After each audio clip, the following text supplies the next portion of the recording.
balasan Allah ketika kita menutupi kejelekan orang, maka Allah akan menutupi kejelekan kita di dunia maupun di akhirat. Jadi orang berusaha untuk membongkarnya, nggak akan mungkin terbongkar. Orang mencari tahu, nggak akan mungkin menemukan.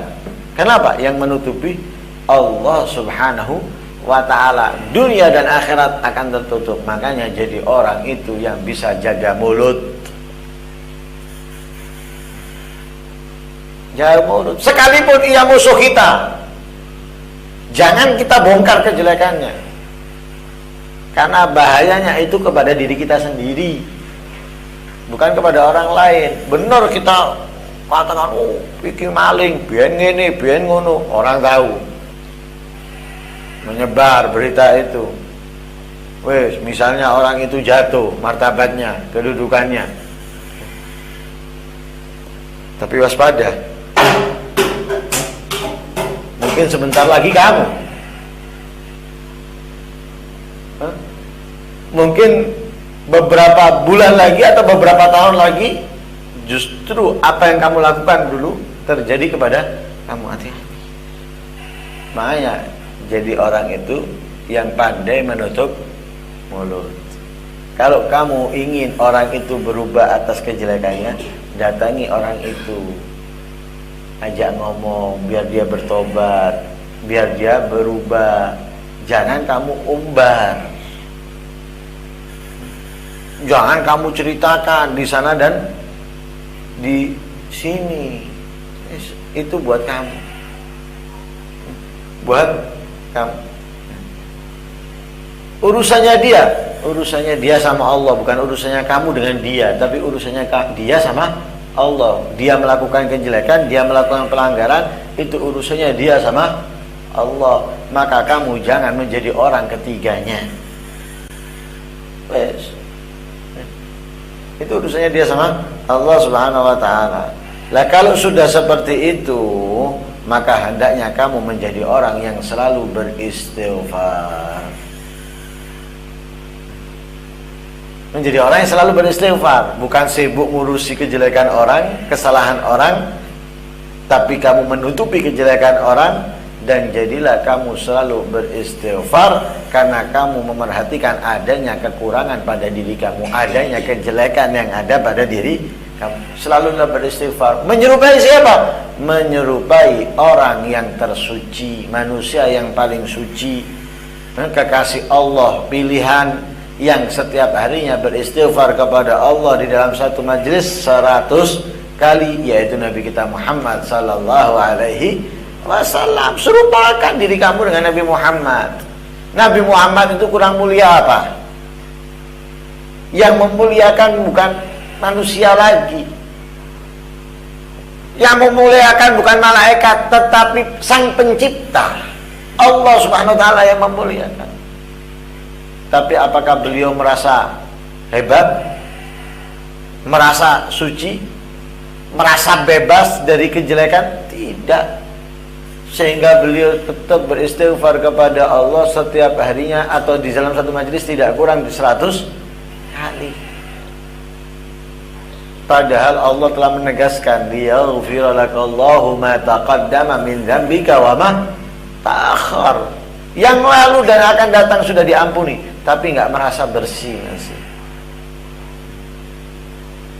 Kita coba, baru puasa diampuni dosanya setahun yang lalu, wis merasa enteng, merasa kosong dari dosa, sudah merasa hebat. Loh, Nabi Muhammad itu yang diampuni yang dulu dan akan datang, nggak seperti itu. Nah, ini serupakan diri kita dengan Nabi Muhammad SAW. Nah, kalau kita selalu beristighfar, kemudian merasa tidak sempurna di dalam menjalankan kebaikan, ketaatan, merasa dirinya ini hina, jelek, akan nampak pada satu waktu kejelekan, dosa jelas, tanpa bercampur apapun di dalam diri kamu, dan kamu akan selalu menutupi itu di dalam diri kamu sehingga kamu butuh segera bertobat kepada Allah Subhanahu wa taala, serupakan atau ikuti jejak ayahmu Nabi Adam alaihissalam. Jadi kalau kita sudah menutupi kejelekan orang lain, kita sibuk beristighfar dengan berusaha menghindarkan kejelekan yang ada pada diri kita, ini lama kelamaan akan nampak jelas bahwa kesalahan ada pada diri kita tanpa dihalangi apapun. Jadi ketok nemen, ketok jelas. Nah di situ akhirnya kita berusaha segera bertobat kepada Allah Subhanahu wa taala. Kalau tadi masih berusaha melihat adanya kejelekan, belum ketok, sehingga kita butuh istighfar. Nah di situ nanti akan nampak benar-benar adanya kejelekan pada diri kita. Tadinya kita nggak menyangka, masih tidak meyakini, masih menyangka, tidak meyakini. Tapi ketika kita selalu istighfar, akan nampak benar-benar adanya kekurangan, kejelekan dalam diri kita. Di situ kita akan bertobat kepada Allah Subhanahu wa taala, ya, dengan segera, tanpa menunda, dengan segera tanpa menunda, sebagaimana Nabi Adam alaihissalam ketika dilarang oleh Allah, alam anhakuma antilkuma syajarati wa aqul lakuma inna syaitana lakuma aduwwum mubin. Bukankah aku sudah larang kalian berdua untuk mendekati pohon itu, dan aku sudah katakan kepada kalian berdua bahwa setan itu adalah musuh kalian berdua yang jelas, yang nampak.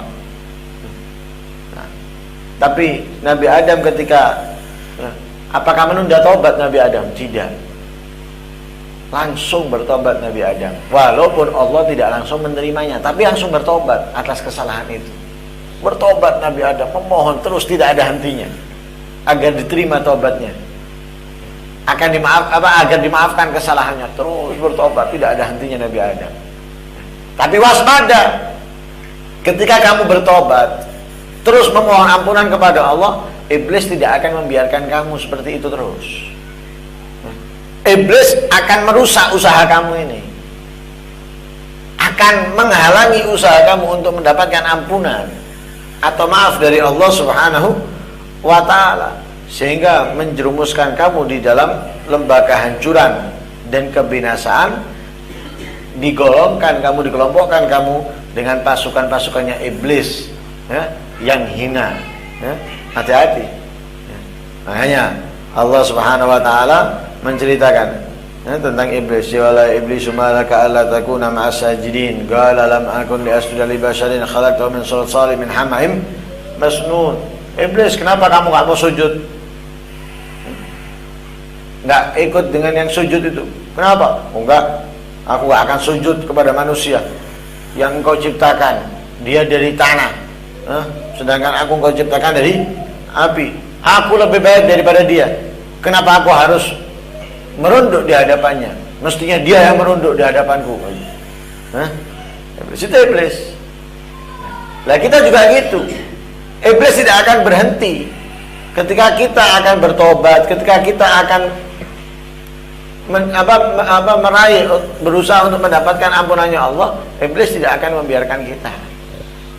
Bagaimana caranya menggagalkan usaha kita untuk meminta ampunan kepada Allah? Kita sudah mengetahui kesalahan kita, sudah menyadari dan mengetahui dengan jelas, sehingga kita bertobat kepada Allah. Lah iblis nggak membiarkan kita dengan mulus supaya bisa mendapatkan tobat, enggak, tapi teruslah bertobat, teruslah meminta ampun kepada Allah Subhanahu wa ta'ala.